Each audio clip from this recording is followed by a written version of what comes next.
Good afternoon. This is Dr. John Bennett, broadcasting from Miami. Today we have an unusual show, a presentation about mixed reality, augmented reality, with a gentleman I met online a while back when we did a show on augmented reality and spinal surgery.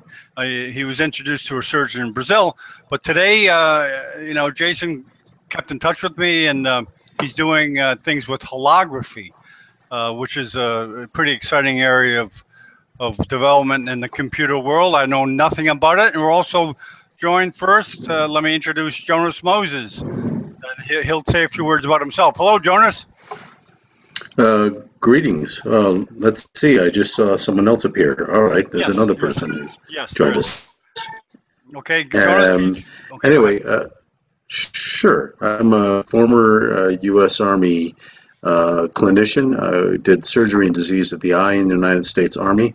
I also have a PhD in bioengineering and biomedical engineering from the University of Illinois in Chicago. I've worked some in artificial intelligence and played around a little bit with AR and so augmented reality and virtual reality, and have also been involved in healthcare IT and creating a platform that is salient to this conversation. So I am looking forward to hearing more about what's the latest news in this world. Yeah, good. And Jonas is going to start a channel on the Edge, doing various stories in various parts of medicine and other things. And welcome, Marco. How you doing today? Hi, everyone else. My name is Marco Antonio. I'm from Bolivia. But right now, I'm living in Mexico City. Oh. Yeah, you're I'm in Mexico City also. Yeah. You guys got to check out each other. Marco is applying for neurosurgical residency in Mexico City. Very good. I'm sure you'll hook up. And Jason, welcome, Jason. Jason, why don't you first go through your background, your education, and the projects you've done, and then go on into what you're doing presently. We're talking about today. Welcome. Thank you, John. Nice to meet everyone in the room. My name is Jason Evans. I'm from Toronto, Ontario, Canada, where I'm residing. I have a background in microbiology and immunology. And I've worked in healthcare for the last 10 years or so, as well in various capacities and roles. As of October 2015, I was granted the opportunity by Microsoft to explore the Microsoft HoloLens. And that was my first interaction with mixed reality technology. I was actually quite excited for virtual reality, and in the past I had dabbled around with some augmented reality, but when I had the experience of testing the HoloLens, it just completely blew my mind, because the possibilities are endless, especially across many different industries. And over the last several months, in my evenings, along with two other creative and artistic talented individuals, Sean Ong and Julie Driver. Together we created an application called Mixed 3D, started the project on March 7th, and then we officially launched the application to the Windows Store on June 29th. So it's something that we're quite proud of, because we branded it as the world's first holographic chat application platform. And currently we are able to connect with users from across the world. When they join the room location, they will actually be represented as avatars at the moment, with some animations. The benefit of this type of application is that it combines the features of the hardware, including audio, video, spatial mapping, and spatial understanding of its environment. And then just the interactions with remote users from anywhere within the world. The possibilities are now plentiful to start including new exciting features, which we're really excited to be developing at present moments. So yeah, it's a wonderful project, and we encourage everyone to check it out and give it a shot. And yeah, that's a little bit about the application itself. Okay, can you, you know, I know very little about holography. I know the theory, just like everyone, like Star Trek, an image appears virtually of someone from somewhere else or something from somewhere else. Can you kind of go through the basic technology of holography? Yeah, sure. So the device itself, in terms of what we were kind of branding the app, or modeling the app off of, was something known as holoportation that Microsoft Research has conducted, where they've been actually able to basically externally scan a person as an avatar, and then they can be recreated in a new environment. And essentially that's what we've done, but we're not using external cameras, rather we're attaching objects to the camera itself, which are the avatar. And it's a truly remarkable experience, because you do happen to have the benefits of the device itself, which includes gaze tracking, speech recognition, and as well as other inputs such as spatial mapping, which is a truly beneficial factor. If you consider the telephone, when you're using the phone and you're talking, having a conversation, your hand is held up to your head and you can't see the person, and it would be so much better if you could get rid of the phone and then have that person be reformed within your environment. It's a pretty neat way of communicating, collaborating. So since Jonas has some background in this science, maybe he can have a word or two to say before we launch into your website, etc. Do you have anything to say, Jonas? Thank you, John. Actually, Jason, I have a couple of questions. So I was involved in a laser lab with housed the Prometheus laser, the only extant Prometheus laser at University of Illinois Chicago. And the goal of my project was to create holograms of living tissues at the nanometer scale, because obviously the biggest problem with imaging at the nanoscale is that you're typically, you're less than half wavelength, and so you're not using light microscopy, you're typically using electron microscopy. And the significant feature of electron microscopy is that everything is dead, because you have to treat it chemically and freeze it, or do other things to it. So imaging a live sample that's 100 nanometers or less is a significant challenge of light, or the limitation of light microscopy.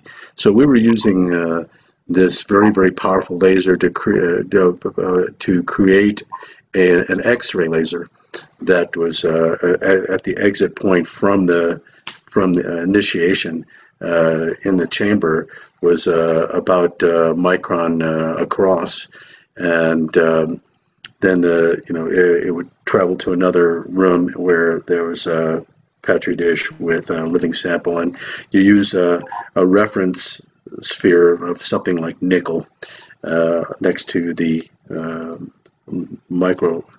biological sample, and when the laser hits that, it creates curved wavefronts, and the interference between those strikes an X-ray CCD, and you use reverse Fourier transform to extract the hologram. That's a very, very complex, involved process to accomplish a hologram, and not practical for something compact in this moment.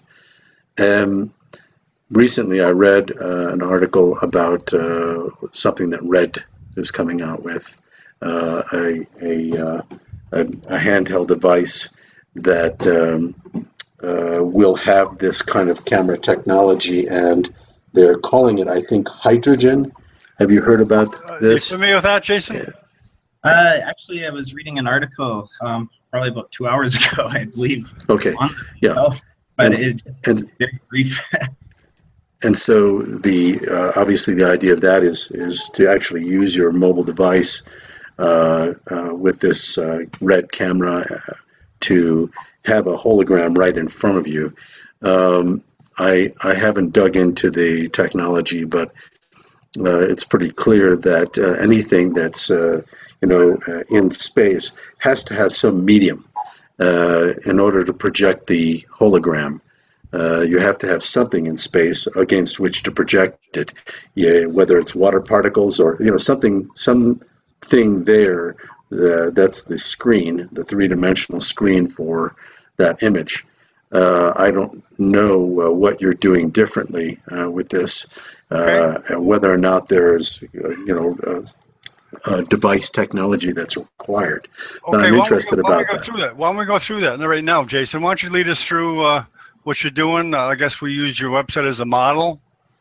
Yeah, that's to show the application. But if we take one step back and just describe the hardware that Dr. Moses was asking, we can have a look at, perhaps I'll pass the link, and we'll look at the hardware specs for the HoloLens. Okay, sure. Get the website there. Yeah, I'll have a link here just in one moment. Or just send me the link and I'll share it. Okay. Yeah, because to answer your question, it'll help with the basic understanding of how the hardware actually performs. Okay. And okay. Geez, that's a short link. Exactly. It's courtesy of Google. Try that again. Okay. Smaller one for you. There we go. Okay, hologram hardware details. So let me share that in a second. A second. Okay, just let me know where you want to go.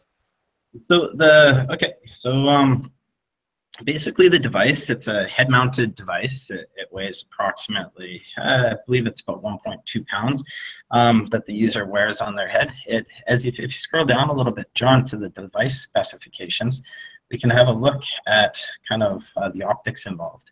So there's basically the waveguide, which is see through that lens that's detached in the first image that you see. And basically that's where the light from the cameras gets projected. And if you see, the resolution is 2.3 million total light points, and then the density is of 2.5 thousand radians. And that's basically how the light gets projected.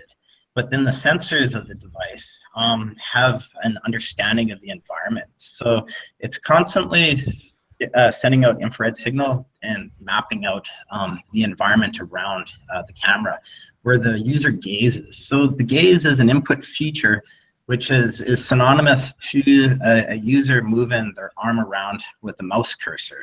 So when you're moving your hand and your arm and using a mouse, you're basically doing the same now wherever you look around from left to right. And basically there's a cursor that will be available that the user can, that'll help guide the user to the holographic objects, which will be placed within the environment. Since there's a spatial mapping of the environment, a 3D map actually gets generated within the device itself of the person's room location. And then the holograms are overlaid in such a way that they're able to interact with the objects within that environment because they share and understand the geometry of the room location based on XYZ coordinates. So it's pretty remarkable experience. It's running on Windows 10. It's a 32-bit microprocessor. And it has, also speakers that are head mounted where you see the little red tabs on the device itself. Those are where the speakers are located. And then there's a microphone on the device that you interact with using the Windows speech engine Cortana. And that's kind of driving some of the system responses of the device, and it has its own operating system installed as well. So it's running Windows 10. It's pretty remarkable app development. It's all developing for the Universal Windows platform, and yeah, it's fantastic. Do people at both ends have to have that set up, or just one end has to have that set up? Yep, so currently the app is available for the HoloLens only. So it's required that the users would need a device to be able to take advantage of it today. So, Jason, you developed this hardware? Didn't develop the hardware itself. However, myself and 2 others, we were selected as first developers Okay. to start developing software for the device. So we've Phenomenal. been Excellent. Okay, Okay. software for this. Okay. Okay. And the obviously, you know, they're making this available to you for development purposes. Is there a price point that they're targeting for this once it's commercialized? Yeah, so it's kind of a race right now with the companies, and they're trying to get the price point low enough so consumer adoption will be picked up, which they're projecting should occur within the next 3 to 5 years. Where you'll start hearing more about it. But Microsoft is releasing new mixed reality hardware, which is available this summer, and the price point for those devices range between $200 to $500. Okay, And so it's not impossible. Something like this that you're showing here would be less than $1,000.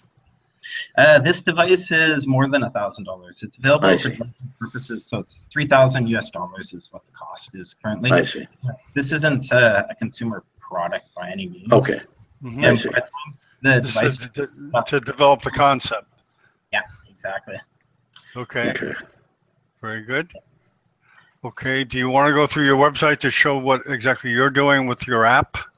Yeah, absolutely. So Okay. Okay. Let me just switch. You don't need to be on that page anymore, right? no. Okay. Does anyone else have questions about the hardware itself? I don't know. Do you have any questions, Marco? Okay. Let me just punch this up. Marco's like me. He doesn't know much about this type of thing. Okay. Let me. I can see an immediate application for it, Jason. We'll talk soon. Yeah, there's tons of applications. Yes, so this is the main landing page of the website right now. It's just a small, simple little website we threw up to support the app that we wanted to push up to the Windows Store as soon as we could. And let's see if I can just make the screen a little bit larger here. Okay, so what you're seeing is like a scene in the room. So if you were to connect the device, if you were wearing a HoloLens device on your head, basically when you join the app, you would see that floor kind of map out into the floor location of your living space, your home or your office. And then as other users connect, they will connect to the environment as avatar representations of themselves, which are attached to the camera of the device itself. So that's a screenshot from our beta testing when we had probably about 38.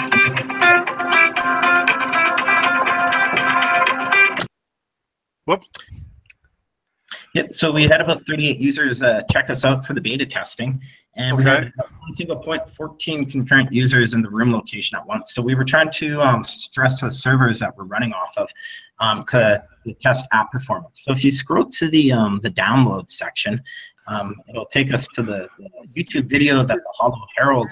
Before we go on, Jason, quickly, so each one of these avatars represents someone wearing a headset in different parts of the world?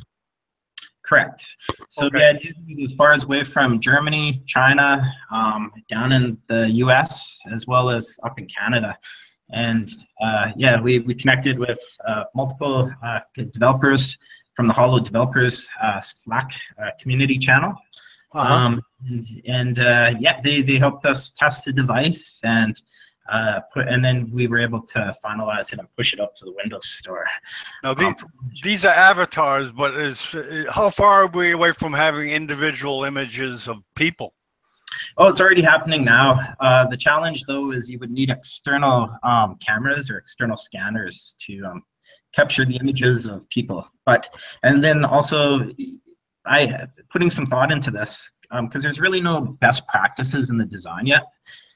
But putting best practice thought into this, you want to get away from kind of creating an uncomfortable or unpleasant feeling to the user. So if the representation of that person is an image and there's no animation built into it or it's no live video feed, then it's going to look kind of like just a very static, kind of robotic representation of that person attached to the camera. So Yeah, so the technology is certainly maturing, and these are solutions that the development community at a large are currently researching and developing as we speak. So Okay, I'll just put the download pager on now, and let me know when you want to start the video. yep, anytime, please. Okay, and you'll commentate. Yep, sure. So this was the Hollow Herald during the beta testing that we conducted probably about 2 weeks ago or so. And Eric from the Hollow Herald here, he's just kind of explaining what the application itself does, and just kind of going through a little bit about the background, about how the project came to be, when it was started. And he's just kind of building up into demonstrating the app, how it actually works. The app that you'll see loaded here today, it's a previous version that we had. So the app that's published in the Windows Store and available now, it's different. And now that we have the app available in the store, we'll be constantly pushing out updates with exciting new features based on feedback that we receive from the community. So if we just maybe fast forward a little bit in the video presentation. Okay, well, how far you want to go? We can maybe even go a little bit further, because I think the bulk of the information is kind of more near the end.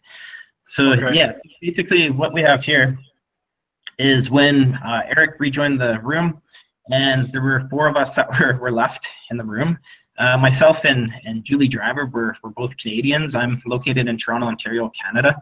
Julie's located in Kingston, Ontario, Canada, and then Sean Ong, our creative partner, is also located down in Seattle, Washington.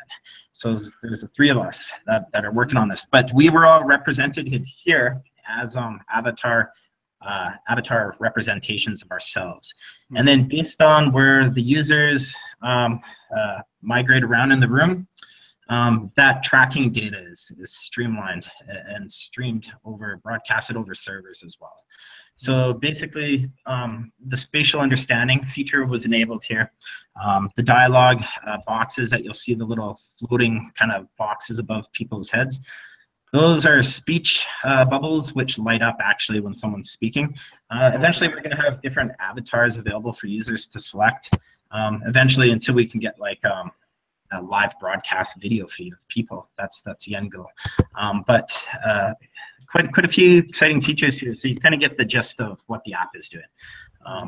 And you can see if, like, say you're members of a project and you're remotely collaborating from across the world, think about how easy you can do things like file share.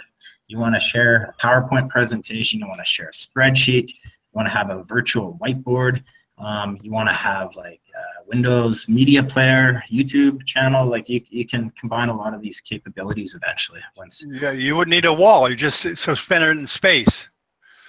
Yeah, absolutely. So that's one thing you'll see is some users are testing it out. One person was in a giant warehouse and they were running around, but we actually have a spatial audio feature here, so that essentially when the users move far enough away from one another, the volume decreases. Or if they move to your left or right, you also get kind of the spatial panning of the audio.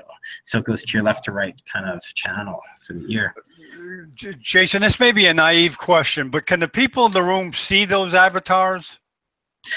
No, so that's Okay. another thing we're exploring right now, is having additional applications available for mobile devices so that people can join in without having a HoloLens.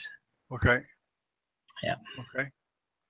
Yeah, but great question. So eventually, and there's plenty of like tools, like all the big players are getting involved. Facebook has their virtual reality hardware. Microsoft, of course, with the mixed reality. Google, they're flip-flopping between augmented reality and mixed reality still. And then you get also with their invention that they're probably, I'd say, further behind than everyone else with the product that they're trying to release. So I'd say Microsoft is certainly leading the way right now. They're currently leading. Wow, Microsoft's leading in something. That's unusual. It is unusual. Yeah. I apologize. I had to step away for a second, Jason, and I don't know if you covered this, but as I said, with what Red is doing and the red or the hydrogen lens, that's actually putting something in front of you. I've only read that one article that you probably read as well. Um, I'm looking at this environment as you're looking around and seeing everything there. Is there the potential to add to that a next layer of interactivity, where there's a projection system instead of just the lens? Yeah, so that's it's not anything available right now for developers, but they've been researching projecting using lasers to create holograms in the environment without the use of any hardware other than lasers. Yeah, as I said, I understand that very well. It's just it's a more expensive proposition right now, much more expensive.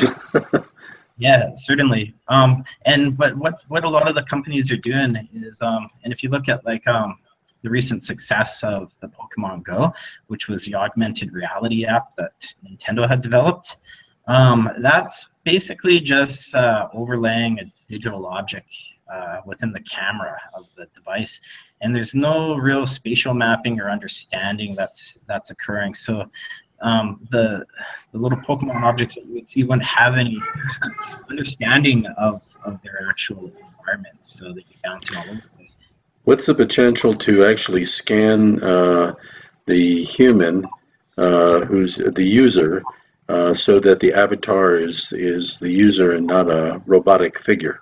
Yeah, an avatar. Great question. And there's been developers that have been prototyping that specific use case. So they've been creating using the Xbox Kinect sensor. They've been able to 3D map various objects, including themselves, and then attaching those objects to the device as well. So you can get, if you have external cameras that are 3D mapping the environment, then you'll actually see the capabilities of like, it'd be a live animation, but you would need external cameras within your physical room setup capturing that data and then sharing it across the Okay. All right. Well, again, more to talk about later. Thank you very much. You're very welcome. Okay, let me just stop this vid. Get off the screen share. Just give me a second here. Okay, stop screen sharing. Yeah, I guess we're kind of a few years away from really having a mass use of something like this, right, Jason? Or how far? What's the timeline you foresee it being used? Usually, you go with the analyst projections, and from what I've been reading within the media, they're predicting that it's going to be 100, something like it's pretty crazy. The industry is going to be something like $100 billion or something, split 60% for software, 40% split for hardware. And they expect the devices to start gaining trajectory for mainstream adoption by the consumers within 5 years. So you're going to start hearing a lot more products becoming available across the spectrum, including mixed reality, virtual reality, and then, of course, augmented reality.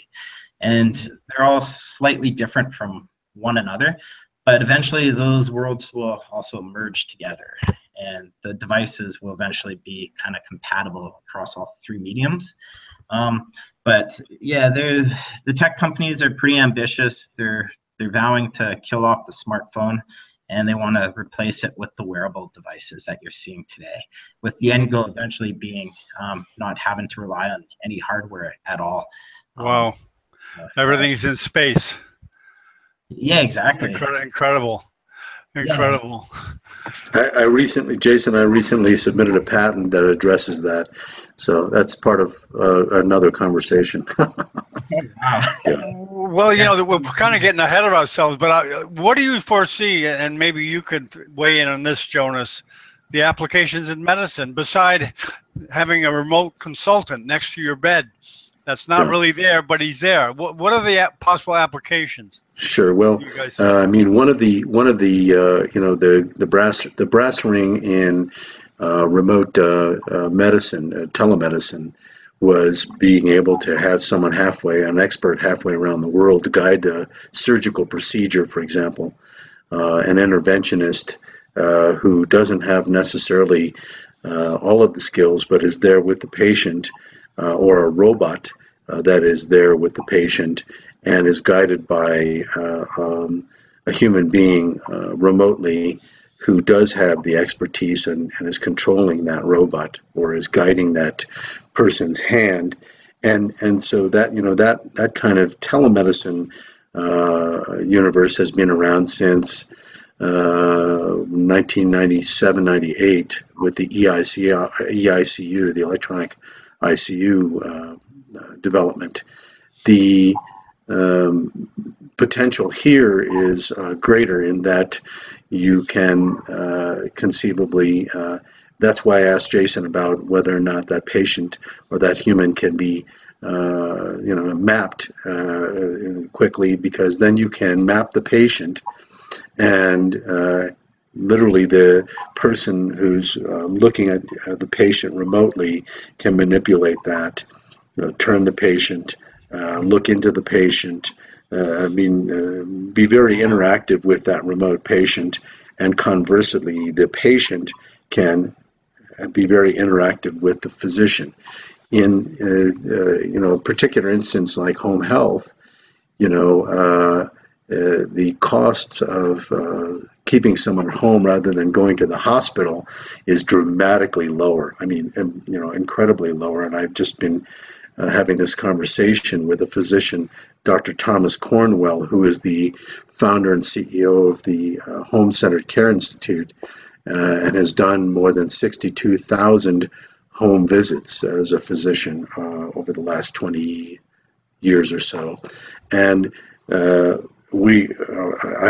submitted a patent for an ecosystem in which this actually is envisioned. Without knowing Jason or what he's been doing, I imagined the inclusion of things like augmented and virtual reality aspects to the patient's environment. So to answer you know, briefly then, John, the potential for this in healthcare is incredible. It's almost mind-boggling, the opportunities to be able to look at the patient, to see the physician, to collaborate with multiple other people in the patient's space.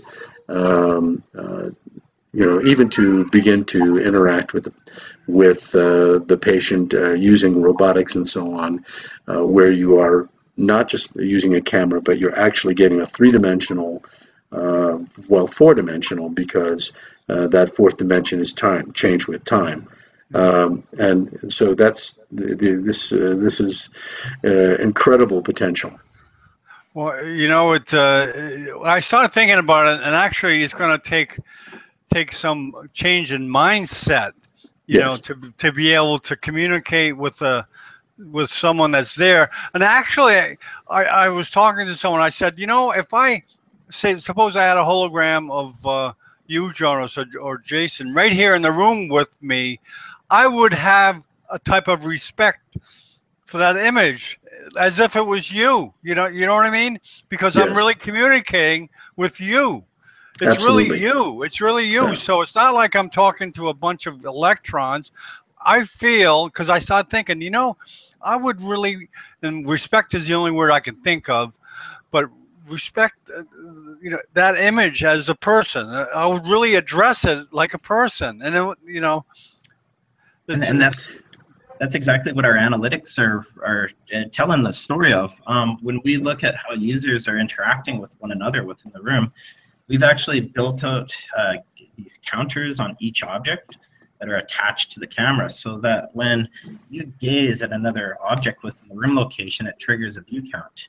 And it measures the duration of that view count as well. And what we saw was during our test session with 14 users, we generated 14,750 view counts of the objects in the room.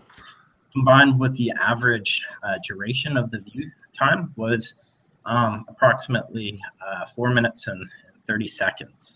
That's how long people were engaged with one another, when in fact they're just standing within their office, staring at the application. I didn't even think of the patient application of having a hologram of the patient. I was thinking of like a surgical consultant, next to the surgeon who's operating, and a consultant next to him that's remotely halfway across the world, and they're doing some ophthalmological or neurosurgical procedure, and that expert is by his shoulder that he can communicate with. That is mind blowing. Yes, yeah, that virtual. Well, for right now, Avatar. We've seen it coming for a long time. Jason can attest to this. Right now we're using a platform to visually share with one another. When I'm talking to the screen, I don't even think about the screen. I'm talking to Jason. I'm talking to John. I'm talking. So the fact is that and sorry, and Margot, and the fact is that we have made a phenomenal, yet unconscious transition with all of these technologies, beginning with talking into a phone. The very idea 100 and some years ago of talking to someone who was not in the room with you by using the device, very quickly people got over the fact that they were holding something and talking into it, and they were actually imagining the person and having that conversation. The technology, it dissolved. It just evaporated. It stopped being a separate thing, and it became a part of the interaction with the person. And humans gestalt very readily in this way. The vast majority of humans very quickly adopt the new platforms for communication because of this ability to kind of erase the technology from the consciousness, make that something that's in the background, and accept that whatever the communication platform is the other person, is that person, and not an image or not a sound. I think it'd take even less of a stretch with a hologram than it would a phone, even because the person is there, the image is there. Yeah, so I think that the when Jason says that the projection is 5 years or so before we start seeing this broadly adopted, I can remember before grad school, say 15, 20 years ago, working at Southwestern Bell Mobile Systems and talking about people using their mobile, these the microtac and the brick phone and things that we had to sell, these kind of horsey devices, and projecting that someday as many as 10 to 20% of the people, the population, would be using these things. And now we have near 100% saturation in the United States. Yeah. And the fact is that I think that as people begin to experience this, it's a pull market. They can't help but pull the development of this, and the demand will be so great that people will, like Jason, will be working day and night to get this to market sooner. So I think 5 years will turn into 3 years very quickly. Yeah, Jason, you must be working hard now.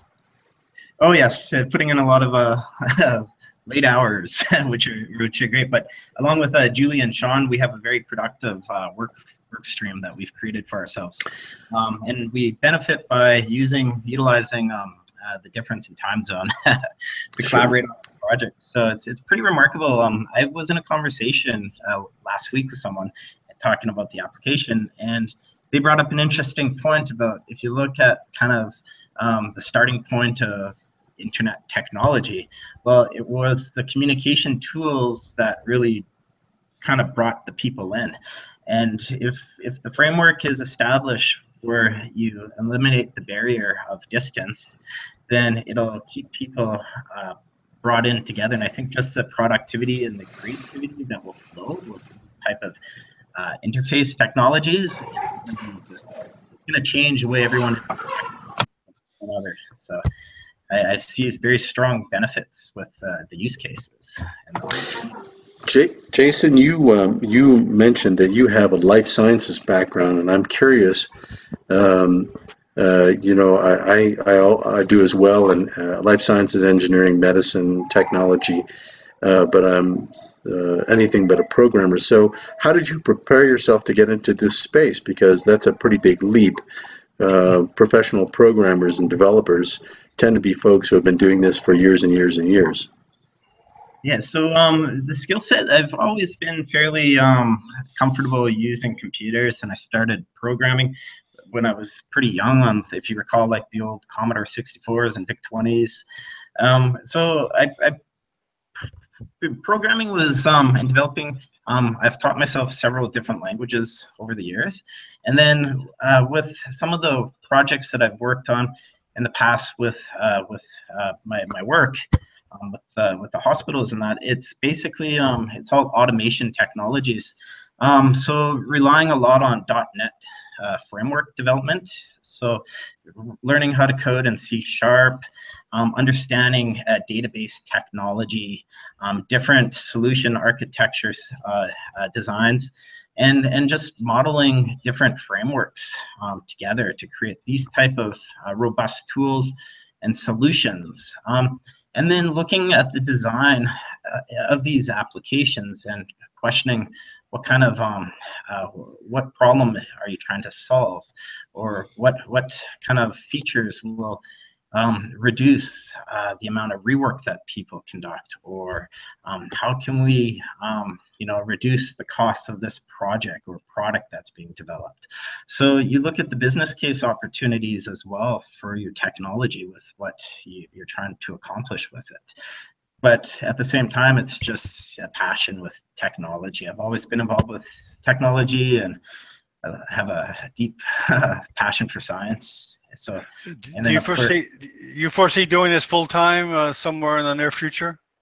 Yeah, so we're kind of in the progress of right now of discussing our next steps with what we would like with this.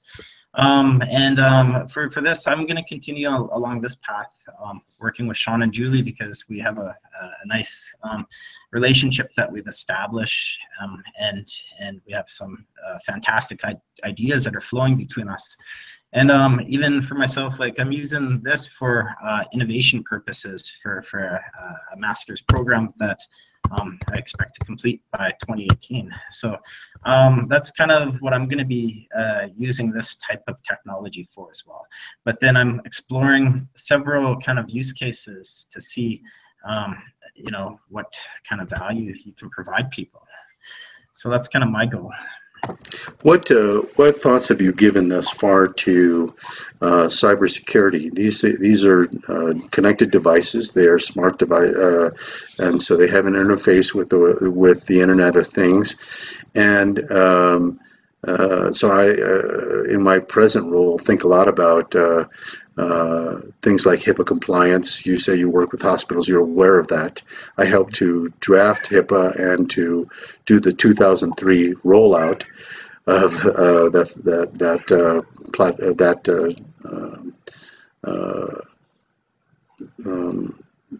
idea, and so suffice to say that it is something that can be attacked. And what thought have you given in the way that you're coding and what how you're encrypting to protect against someone attacking that and doing something malicious? Yeah, that's a very great question, by the way, around privacy and security, because with these new devices, you have new kind of entry points where people with malicious intent can start listening and tracking people. So that comes down to the overall architecture of the product itself. And if you build in an authentication gateway layer, or you have a single sign-on point, behind some type of firewall on, say, up on the Azure server, you'll be you'll be able to depend upon existing infrastructure that's already available. And that's exactly what we're taking in consideration. Other factors we have to be cognizant of is, along with privacy and security, we need also like people being able to report users that may be abusing the technology. Sure. Reporting policies, safety features that we're building in as well. And fortunately, there's a lot of existing communication tools over the years, so the policies are already defined, at least within that space. So yeah, Microsoft is doing a tremendous job with their resources for their infrastructures. And of course, being in the .NET framework, we can, and this being a Universal Windows app that we're developing for like any device across Windows 10, then we'll be able to handle the privacy and security with existing standards for today. Okay, very good. Jason, before we close, could you tell us what resources we should look for on the net to kind of keep our finger on the pulse of holography and Microsoft HoloLens, etc.? Any websites come to mind, or any particular resource?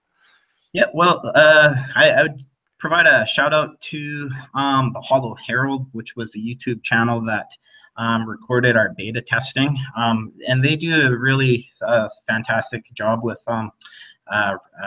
broadcasting and demonstrating new applications as they become available in the Windows Store. If you're looking to develop, then I would certainly check out the HoloLens developers websites available through Microsoft. Also, the Holo developers Slack community channel run by Jesse McCulloch, which also is a great resource. And then just yeah, keep up with the news. Okay. I apologize. I lost you, all of you, there for a bit. But anyway, I'm going to have to step off. Jason, I'm sure that John will make contact information for you available so that we can pursue a conversation offline. But thank you for most informative and intriguing conversation. Oh, you're very welcome, and thank you for taking the time out of your schedule to join the call today. Yeah, we look forward to getting an update maybe in a month or two, a couple of months, to see what's going on in a very exciting part of medicine. And thanks, Jonas, for coming, and thanks, Marco. Marco, you're like me. You probably don't know much about this field, so I understand why you're quiet. But thank you for coming, and thank you especially, Jason. And we'll stop now, and we'll chat in a minute. Thank you. Have a great afternoon. Bye-bye.